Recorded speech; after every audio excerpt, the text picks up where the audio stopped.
ورحمة الله وبركاته. اليوم إن شاء الله هناخد adrenal structure, function and disorders. طيب, as we know, the adrenal cortex is mostly for long-term regulation of stress, but the adrenal medulla is for short-term regulation. هذا الكلام is an introduction, we can just read over it. The cortex consists of three zones. Each one of them is going to secrete a specific hormone. لكن the medulla, it consists of chromaffin cells, and each of these cells is going to be innervated by a cholinergic preganglionic sympathetic neuron. إيش معناته ذا الكلام? Usually, when we have a preganglionic sympathetic fiber, it's going to synapse onto a postganglionic sympathetic fiber. لكن في حالة الadrenal medulla, it's going to skip the postganglionic fiber and synapse directly here onto the chromaffin cells. And هذا الكلام يفيدنا لأنه it allows the chromaffin cells to release catecholamines اللي هي الابنفرين والnorepinephrine directly into the bloodstream. هنا أهم شيء نعرفه the fasciculata is the widest zone. طيب, عندنا زكية, she has a bunch of symptoms: moon-shaped face, severe weakness and repeated infection, increased hair growth on the face, عندها drumstick appearance اللي هو central obesity, purplish striae, عندها hypertension و hyperglycemia. Upon investigations, we found out she has a pituitary adenoma, and she was diagnosed with Cushing's disease specifically. وراح نفرق بين Cushing's disease and Cushing's syndrome. لكن keep these symptoms in mind so we can understand why they're happening below. طيب, glucocorticoids عندنا أهم شيء الcortisol, and this is going to be produced endogenously معناته by the body itself. And since it's highly lipophilic, لازم it has to bind to something to transport it through the blood. In this case, it's going to bind with transcortin اللي هو corticosteroid binding globulin. طيب, the main thing that causes cortisol to be secreted is ACTH. فهنا, the hypothalamus is going to secrete CRH, and that's going to act on the anterior pituitary to release ACTH, and this is going to act on the adrenal cortex, which eventually releases cortisol. طبعا, it's a negative feedback mechanism, meaning that لما يكون عندنا excess or enough cortisol, it's going to signal back to the anterior pituitary and the hypothalamus to reduce secretion of CRH and ACTH. برضو معلومة, ACTH promotes growth of the glands themselves. فإذا مثلا عندنا زيادة في ACTH, the adrenal glands can enlarge. Cortisol acts on the glucocorticoid receptors, لكن وهذا مهم, it can also have actions at the mineralocorticoid receptor.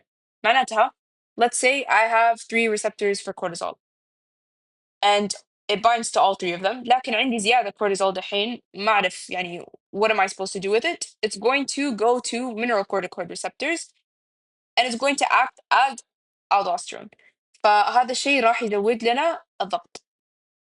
طيب, in general, corticoids, glucocorticoids اللي هو الcortisol, they have catabolic actions. يعني they increase gluconeogenesis اللي هو creating glucose from non-carbohydrate sources, and this is going to happen through increased lipolysis, increase of the plasma-free fatty acids, specifically LDL. We're going to have increased catabolism of proteins. We're going to have less amino acid uptake.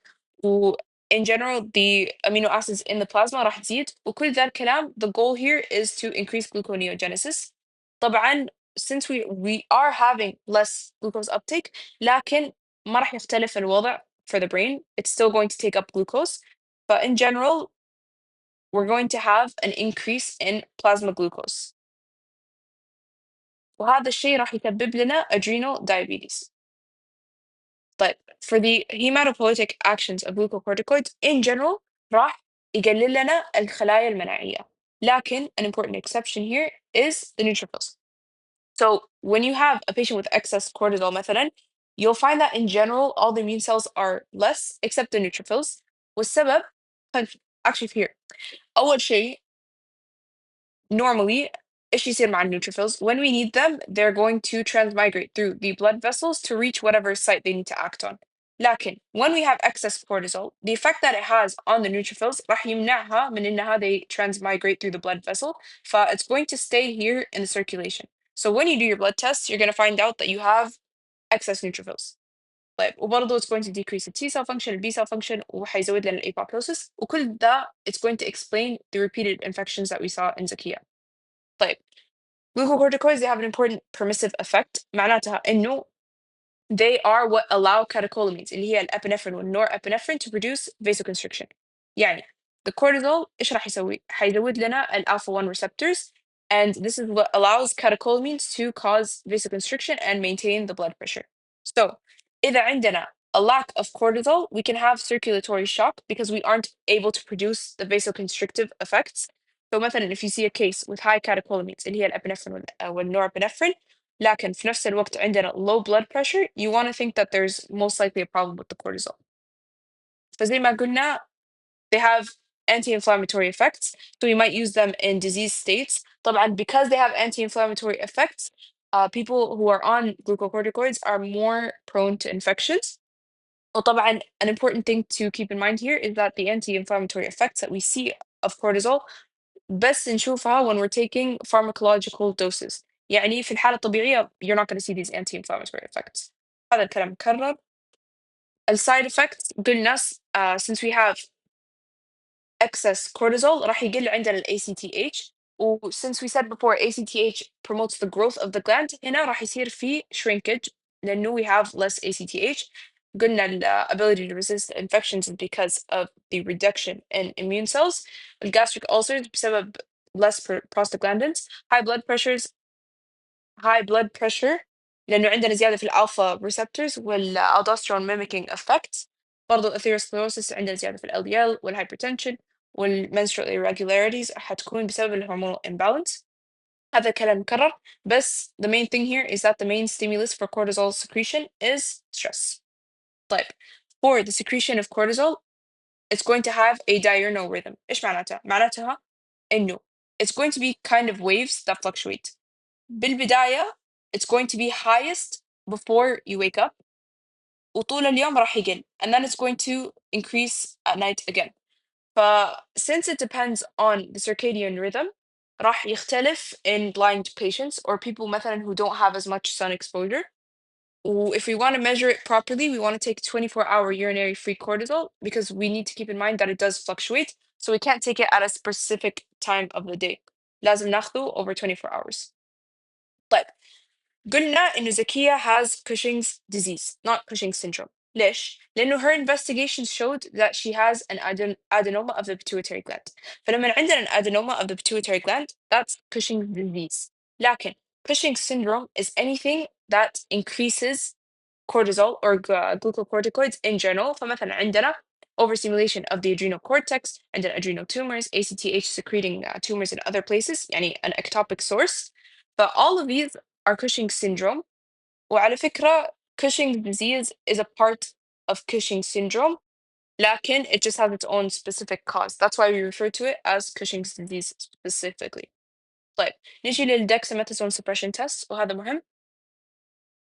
أول شيء we're going to give the patient dexamethasone اللي هو it's an exogenous steroid, يعني it's not what the body's producing, and it produces negative feedback specifically to the pituitary gland. وهذا يهمنا because it can help us differentiate where the problem is.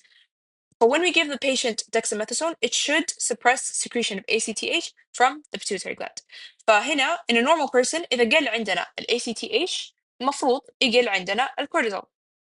لكن in Cushing's disease it's not going to change on low dose dexamethasone. لكن إذا زودنا dexamethasone, it's going to have a higher effect on the pituitary gland, or it's going to suppress the cortisol.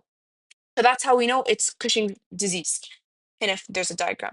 But if we have low dose and we have high cortisol, even after they take a low dose of dexamethasone, that's Cushing's syndrome. لكن if we have a high dose and then they have low cortisol, يعني it was somewhat suppressed, that means it's Cushing's disease. ليش? Because زي ما قلنا Cushing's disease affects the pituitary gland. عندنا a pituitary adenoma. So when we target the pituitary gland ويقل الcortisol, that's how we know that's its source. So it's Cushing's disease. When we have high dose the patient still has high cortisol, نجي نشوف ال ACTH. If it's low, it's going to be adrenal Cushing's. لكن if it's high, هذا معناته إنه ما له دخل في ال pituitary خير شر. That means I'm having ACTH secreted by a different source اللي هو ectopic. طيب, نجي للsigns and symptoms. We explained most of them. لكن central weight gain is going to be because cortisol, it prefers to increase lipolysis peripherally, يعني in the limbs, or the fatty acids are going to be redistributed centrally, which is why we can see the moon face وال buffalo hump وال central weight gain. وعندنا برضو ال peripheral muscle and fast wasting. الhyperglycemia we explained. ال purple striae هذه سببها لأنه we have reduced collagen synthesis. It's going to be stretched over the skin is going to stretch over the blood vessel, which shows a purple appearance. فراح تختلف عن مثلا the marks that we see in pregnancy, which are usually white or pink. طيب muscular weakness قلنا because there's protein catabolism. Poor wound healing قلنا because of the immune cells. Osteoporosis is because cortisol increases the activity of osteoclasts وراح يقلل لنا activity of the osteoblasts. Hypertension we explained. Hair growth and changes والmenstrual changes راح تكون بسبب androgens. Depression and psychosis generally we have a lot of metabolic changes فراح يأثر على nervous system. This is an image of moon face. طيب aldosterone, as we know, it's produced by the zona glomerulosa. It has a bunch of effects. It increases sodium reabsorption, it's going to increase water retention, وحيزود لنا the secretion of potassium and hydrogen. فهنا وهذا مهم الشيء اللي راح يحفز لنا the secretion of aldosterone is going to be a rise in potassium or anything else that activates the RAS system. فهنا keep in mind that aldosterone has nothing to do with ACTH. It's stimulated by a completely different factor. وهذه صورة كانت في محاضرة الدكتور شكيل. Here we can see that it's completely regulated by angiotensin 2. فالsecretion here is going to be زي ما قلنا anything that activates the RAS والangiotensin 2 وزيادة البوتاسيوم في الدم فما له دخل في الهايبوثالاموس والبيتيوتري gland. طيب Addison's disease هنا we have all of the layers of the adrenal cortex. We have an undersecretion of hormones. والأشياء اللي ممكن تسببها acutely hemorrhage و chronic, and this is like more common اللي هو autoimmune or tuberculosis.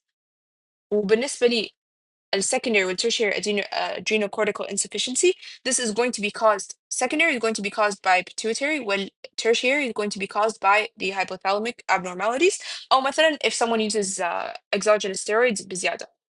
فهنا in secondary وال tertiary بس راح يزيد عندنا الكورتيزول.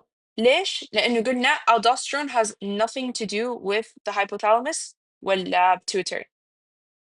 طيب For the signs and symptoms عندنا الهايبركليميا الهايبوناتريميا والسينكوبي والmetabolic acidosis لأنه قلنا aldosterone increases the secretion of hydrogen ions. فلما عندنا نقص في الالدوستيرون we're going to have يعني حتتجمع عندنا hydrogen ions وحيصير عندنا metabolic acidosis. والsymptoms of cortisol deficiency زي ما قلنا poor response poor response to stress hypoglycemia والhigh ACTH راح يسبب لنا hyperpigmentation. So it's kind of the opposite to having excess cortisol in the blood. فهنا هذا مهم excess ACTH لأنه عندنا نقص في الكورتيزول the pituitary is going to release more ACTH to try to stimulate it to be produced. فهنا the ACTH is going to lead to hyperpigmentation. ليش؟ لأنه they come from the same precursor molecule. فلما يكون عندنا زيادة في ACTH, the ACTH can actually go act on the melanocyte receptors وراح يسبب لنا hyperpigmentation. طيب we have another case study. Salim, he has hypertension وhypoclemia وmild hypertension وعنده less activity في الRAS لأنه he has a decrease in renin concentration. فهنا the diagnosis is going to be primary hyperaldosteronism اللي هو Conn syndrome. طيب إيش اللي راح يسببه؟ An adrenal adenoma. And the symptoms here are going to be hypertension, hypernatremia, hypokalemia, with metabolic acid alkalosis. But it's almost going to be the opposite to Addison's disease. لأنه هناك we have less aldosterone. هنا we have too much aldosterone. وبالنسبة للsecondary hyperaldosteronism راح يسببه الRAS. فهنا في primary hyperaldosteronism, it's going to be, the cause of it is going to be the actual gland. فمثلا when we have هنقول الثايرويد when we have primary hyperthyroidism معناته السبب جاي من الثايرويد.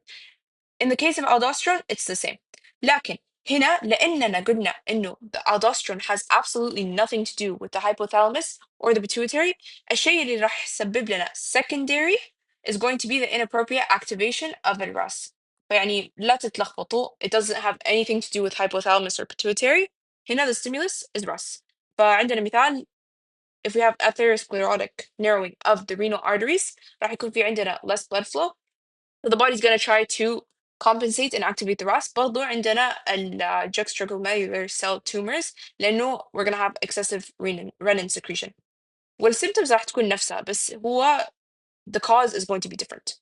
طيب الادرينال medulla زي ما قلنا it's a part of the sympathetic nervous system و it goes through preganglionic and postganglionic nerve fibers through the chromatin cells والسوالف دي كلها. المهم إنه when we stimulate it 80% of what's being released is going to be epinephrine و 20% is going to be norepinephrine. This is the picture يعني. We're going to have the sympathetic preganglionic fiber. It's going to synapse on in the medulla on the chromatin fibers وبعدين it's going to release the catecholamines into the blood. طيب the functions of the catecholamines زي ما احنا عارفين fight or flight فراح يزود لنا الهارت ريت والبلد بريشر وكل الكلام ده يعني ممكن قراية. والmetabolic effects هنا تهمنا. الcarbohydrates أول شيء it's going to stimulate hepatic gluconeogenesis. It's going to stimulate glycogenolysis in the liver وبرضه في skeletal muscles. وهذا الشيء راح يميز الابنفرين عن الجلوكاجون. الابنفرين is going to produce glycogenolysis في liver and the skeletal muscles لكن الجلوكاجون is going to act in the liver only. طيب so it's also going to inhibit the secretion of insulin and stimulate the secretion of glucagon فراح يزود لنا plasma glucose which makes sense in fight or flight. برضه it's going to stimulate lipolysis وراح يزود لنا free fatty acids. Other effects زي ما احنا عارفين increased alertness and sweating والpupil dilation والlens flattening. بكذا نكون انتهينا. هنا في كم أسئلة كم سؤال من UWorld. We have a few cases. The 28-year-old woman is being treated with high dose prednisone اللي هو it's a corticosteroid. سوالف بس at the end the CBC differential is expected to show an increase in which of the following as a result of this patient's therapy. فزي ما قلنا بالبداية when we have a patient on corticosteroids راح تقل عندنا الخلايا المناعية إلا واحدة اللي هي النيوتروفيلز فحتكون النيوتروفيلز عنده زايدة. But a 52-year-old man comes to the office with easy bruisability and muscle weakness. Medical history is unremarkable. كلام ده كله. His fasting blood glucose is high. عنده hyperglycemia. He has a lung mass. Which of the following is the most likely cause of this patient's elevated blood pressure? فإيش قلنا are the effects of cortisol on elevating blood pressure? It's going to activate the renal mineralocorticoid receptors. ليش؟ لأنه إذا يكون عندنا زيادة and it doesn't find enough receptors, it's going to go act as aldosterone on the other receptors. Like a 34-year-old woman experiences nausea, abdominal pain, and dizziness after undergoing open reduction and internal fixation of a femur fraction. المهم إنه compared to the normal physiological response to surgery, this patient most likely has which of the following patterns of HPA activity? Like she's being treated with prednisone. So this is a glucocorticoid. فأول شيء this is going to increase the level of cortisol in her body. We can cross out B and C and E. يبقى A and D. As we know, when we're getting cortisol from an outside source, we aren't going to need the hormones that stimulate the production of cortisol. فراح تقل عندنا ال ACTH وال CRH. So the answer here is going to be D. وبس.